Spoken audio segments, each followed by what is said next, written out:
Salve, salve, galerinha! E aí, tudo certo? De boas? Então é nóis. Olha só, hoje a gente vai falar então da polis mais importante que a gente vai ter no mundo grego, né? A mais conhecida, a que lega um monte de coisa interessante e importante para a sociedade contemporânea, que vai ser Atenas, né? Capital, inclusive, né, da Grécia contemporânea, e que se desenvolveu ali, né, que foi fundada e criada por um daqueles povos, né, que começaram a ocupar ali o território do mundo grego, que são os jônios, né? Eles ocuparam ali o território que veio a ser Atenas por volta do século X a.C. E essas terras, elas eram terras pouquíssimo produtivas, assim. O que vai fazer com que essa galera se volte consideravelmente para as atividades marítimas comerciais.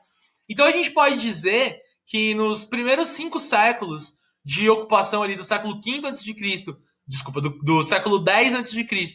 até o século V, a gente tem uma concentração, né? A gente tem uma economia desse mundo ateniense voltado quase que exclusivamente para as atividades marítimas comerciais. Fechado? Essa já é a primeira grande informação aí que a gente tem que ter para começar a falar sobre o mundo grego na polis ateniense.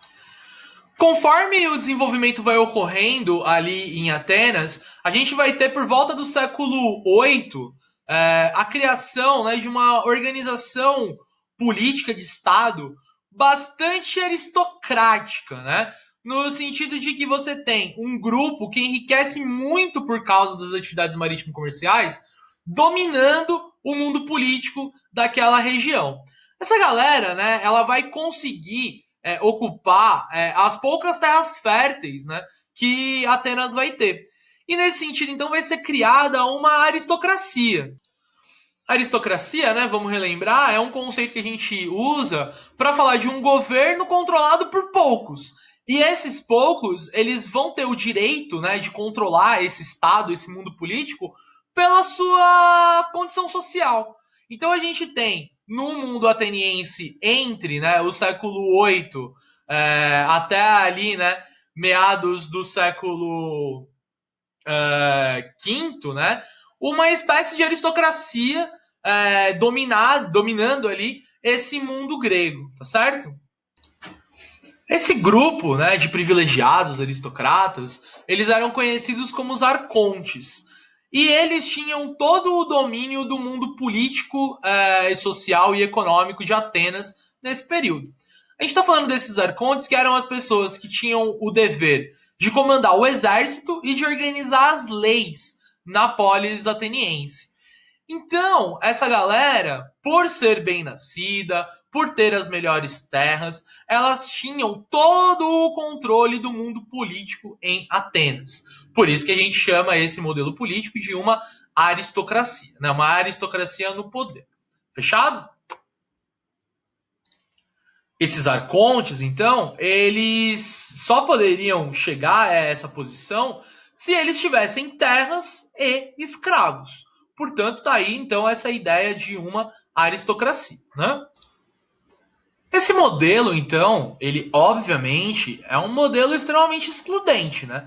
Vamos pensar, a gente tem um grupo muito privilegiado da sociedade ateniense que vai ter terra, ou seja, vai conseguir então ter bastante dinheiro, e a gente tem essa galera controlando esse mundo político, promovendo então uma série de leis e de ações que vão privilegiar apenas esses caras e que vai fazer com que todo o resto da população acabe ali sendo dependente, né, de todas as medidas que essa galera for empreender. Qual é esse resto da população que vai se ver vítima, né, desse controle aí dos arcontes? Principalmente uma galera que não vai ter como pagar suas dívidas e ao não conseguir pagar suas dívidas vai se tornar escravo. Porque a escravidão por dívidas é uma prática ainda desse lugar aí do mundo antigo. Além dessa galera, a gente tem um outro grupo, que é um grupo de trabalhadores livres que não contraíam muitas dívidas, que tinham algum dinheiro porque trabalhavam no comércio e que poderiam inclusive se armar e integrar o exército de Atenas. Só que integrar o exército de Atenas não significa ter participação política. Então, esse grupo de escravos que estava sofrendo ali por conta dessa estrutura social, e esse grupo de homens livres que pertencia ao exército, mas que não tinha posição de destaque na política, começa a se revoltar com esse modelo de organização. Então, a gente tem ali, por volta do século VI, V antes de Cristo, o começo de uma grande efervescência de muitas agitações em Atenas, feitas principalmente por esses homens livres que integravam o exército e por escravos que queriam mudanças sensíveis dentro dessa polis no mundo grego. Oh, amorzinho. Para resolver, então, essa tensão criada entre esses membros da aristocracia e essas outras camadas sociais, essa galera começa a nomear, então, uma série de cidadãos pertencentes à elite aristocrática de Atenas, que vai ter como função elaborar uma série de leis que visava as transformações na estrutura do mundo ateniense, né? Vamos pensar, o que esses membros do exército e o que essas pessoas que eram escravas, elas queriam? Bom, os escravos se tornavam escravos por herdarem dívidas. Então, o primeiro grande pedido é o fim da escravidão por dívidas. Um outro elemento que faz com que a renda se concentre num único grupo social é o processo de acúmulo de terra nas mãos de poucas pessoas. Portanto, eles também pediam por uma distribuição de terras. E esses membros do exército, eles também queriam uma maior participação política. Então a gente pode resumir o pedido desses caras em 3. Fim da escravidão por dívidas, redistribuição de terras e maior participação no mundo político. Essas pessoas, esses cidadãos que vão ser eleitos como reformadores, eles vão ter como atribuição elaborar uma série de leis, uma série de reformas para conseguir resolver este problema que Atenas está enfrentando. Entre os principais reformadores que foram eleitos, se destaca o Solon, que em 594 a.C., ele elaborou uma série de leis que visava reformar a sociedade ateniense e resolver esse problema que eles estavam enfrentando.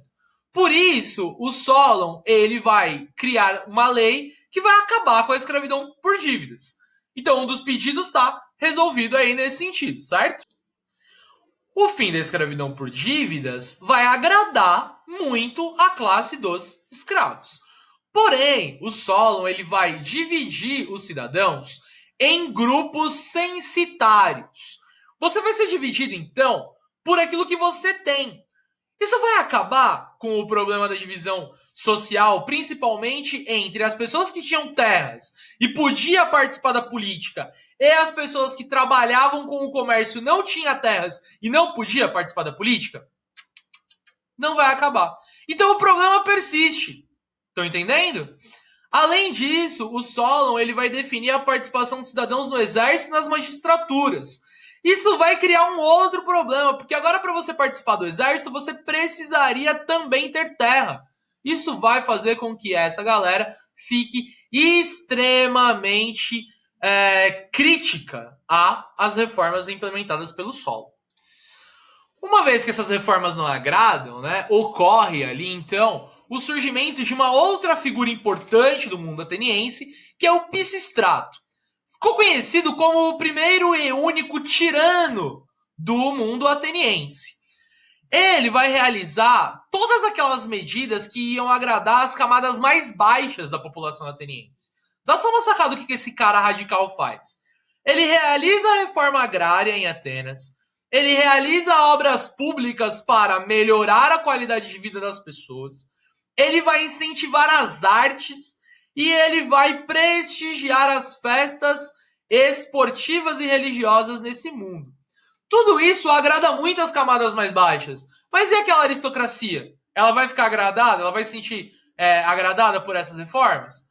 Claro que não. O Pisistrato, então, ele não vai conseguir resolver todas essas questões e vai, então, ser, inclusive, assassinado. Eis que surge, então, o Clístenes. conhecido como o pai da democracia ateniense. Por que esse cara é tão importante? Porque ele institui um modelo democrático que visava a participação de todos. Coloca muitas aspas nesses todos, certo? Porque a gente vai ver que a democracia ateniense não é para todos. Mas ainda assim, esse cara foi responsável então por criar essa ideia de democracia, onde todo mundo que era considerado cidadão em Atenas teria os mesmos direitos e poderia então participar da política.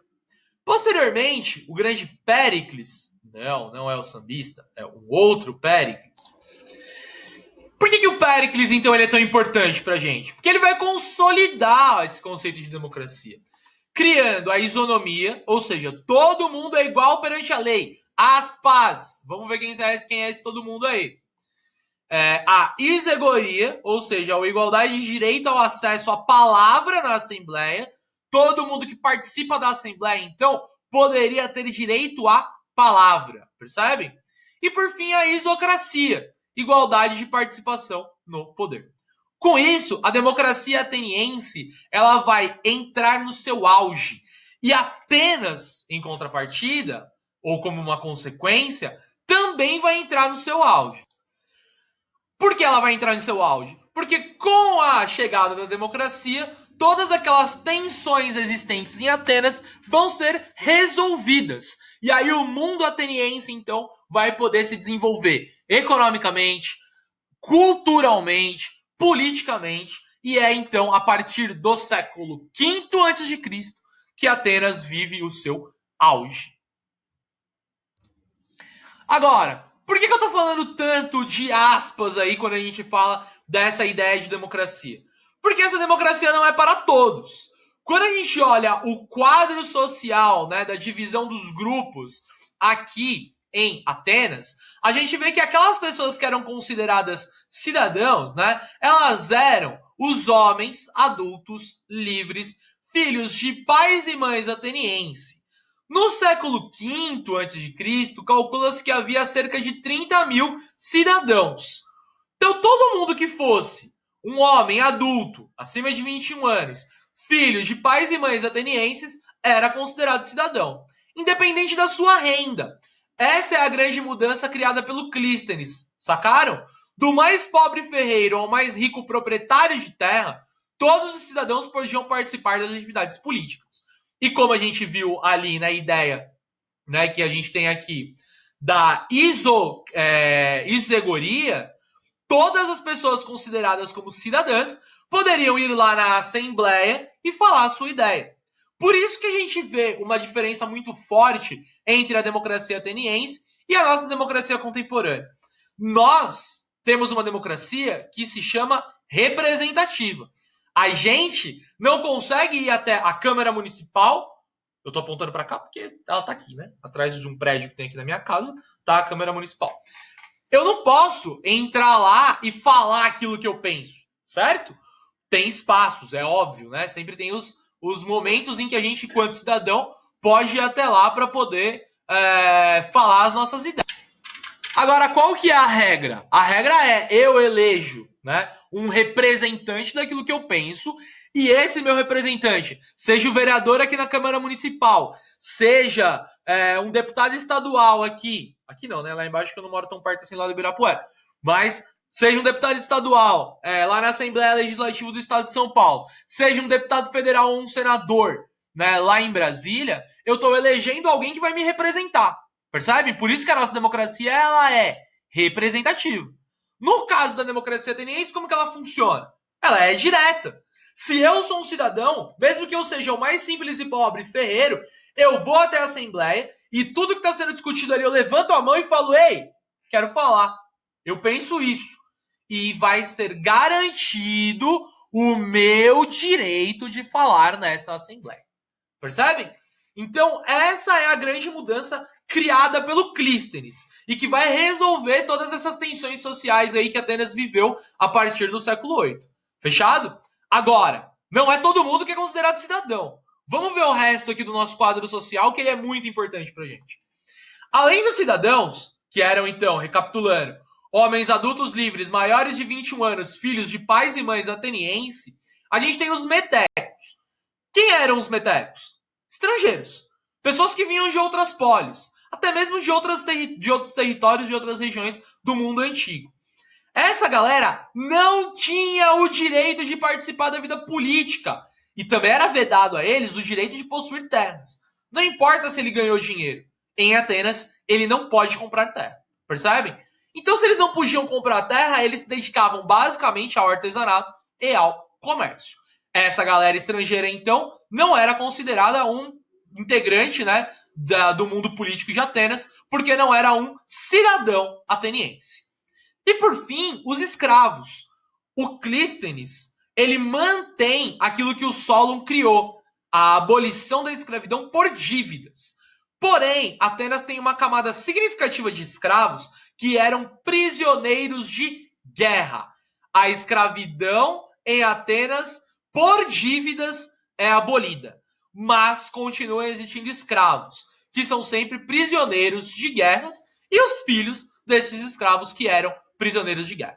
Fechado? Então, essa é a imagem, a definição dos grupos sociais que a gente vai ter em Atenas na época, né, do seu auge. Cidadãos, metecos e escravos. E essa democracia ateniense que é direta, que resolve todos os problemas que Atenas está vivendo nesse momento, ainda assim é uma democracia muito excludente. Por quê? Porque exclui os estrangeiros? Sim, por isso. Porque exclui os escravos que são capturados de guerra e que não têm direito a participar do mundo político da Grécia Antiga em Atenas?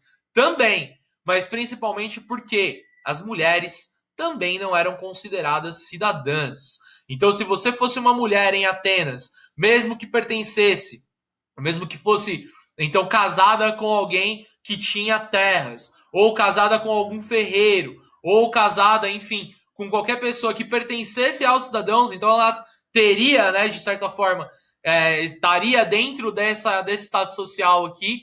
Em contrapartida, ela não poderia participar do mundo político ateniense. Ou seja, a democracia ateniense ela é extremamente excludente.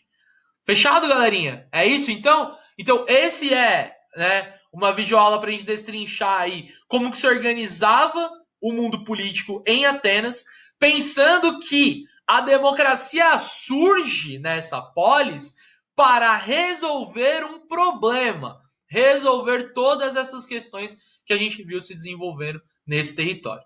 Não é como se em determinado dia alguém acordasse e falasse: pô, que da hora, vamos fazer uma democracia? Não. Ela é um processo, ela é um desenvolvimento histórico que surgiu justamente para resolver os conflitos que a polis de Atenas estava vivendo. Fechou? É tudo nosso, nada deles? Então é isso. Um beijo.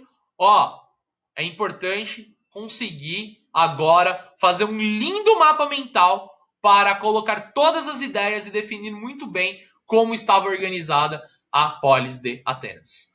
Faz aí o mapa então e aí a gente dá uma olhada nele. Beleza? Um beijo, galerinha. É nóis. Até mais.